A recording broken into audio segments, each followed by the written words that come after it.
Olá! Hoje a gente vai mergulhar numa análise bem provocadora baseada no texto O Deus que se curvou aos senhores de escravos. O tema é denso e gira em torno da relação muitas vezes incômoda entre a Bíblia e a escravidão. E vamos direto ao ponto. Tudo começa com essa passagem aqui, do Novo Testamento. Guarde bem essa frase, porque ela é a peça central que a análise de hoje vai basicamente desmontar para a gente entender. O que nos leva à grande pergunta que o material original coloca na mesa. Essa orientação é uma lei divina que vale para sempre? Ou será que ela é, na verdade, um reflexo direto das estruturas sociais e econômicas daquele tempo? Bom, é aqui que a análise começa a construir seu argumento, mergulhando de cabeça no que ela aponta como a real natureza da moralidade bíblica sobre esse assunto específico. E aqui está a tese principal. A ideia é que a moralidade bíblica sobre a escravidão não caiu do céu, prontinha. Pelo contrário, ela teria sido moldada aqui na Terra pelos interesses econômicos e pela conveniência social da época. E o contexto, segundo essa análise, é tudo. Essas não eram regras para o mundo lá fora. Eram, na verdade, instruções internas para o dia a dia de comunidades onde um cristão ser dono de outro cristão era uma realidade, uma coisa aceita. Então, vamos ver como isso se desenrolava na prática.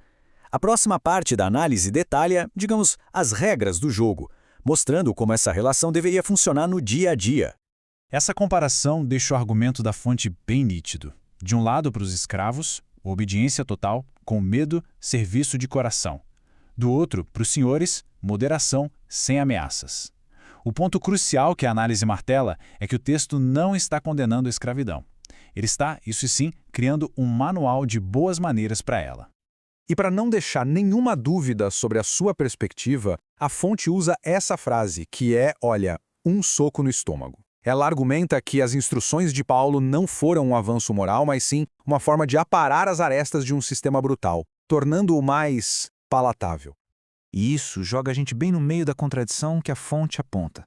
Sabe, se no céu todo mundo é igual perante Deus, como é que se justifica uma hierarquia tão brutal aqui na Terra? A análise sugere que, nesse caso, a teologia acaba servindo não para desafiar a injustiça, mas para dar a ela uma espécie de bênção divina.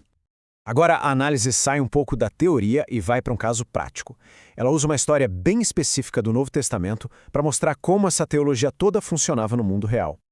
A história é a de Onésimo. Ele era um escravo, fugiu do seu mestre, encontrou o apóstolo Paulo no caminho e se converteu ao cristianismo.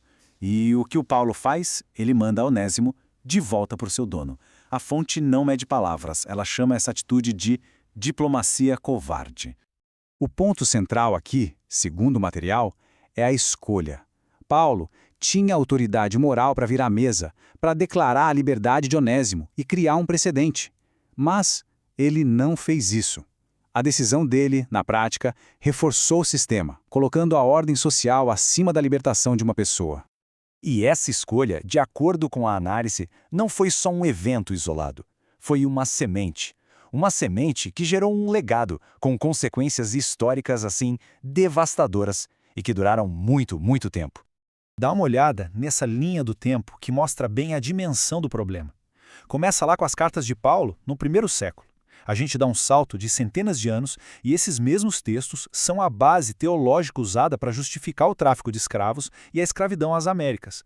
E a condenação oficial inequívoca por uma grande instituição como a Igreja Católica?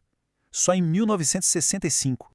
Vamos parar um instante para pensar nesse número. Quase 1900 anos. A análise usa esse abismo de tempo para argumentar que isso não foi um simples erro de interpretação. Foi algo sistêmico, sabe? Profundamente enraizado numa tradição que bebia direto desses textos.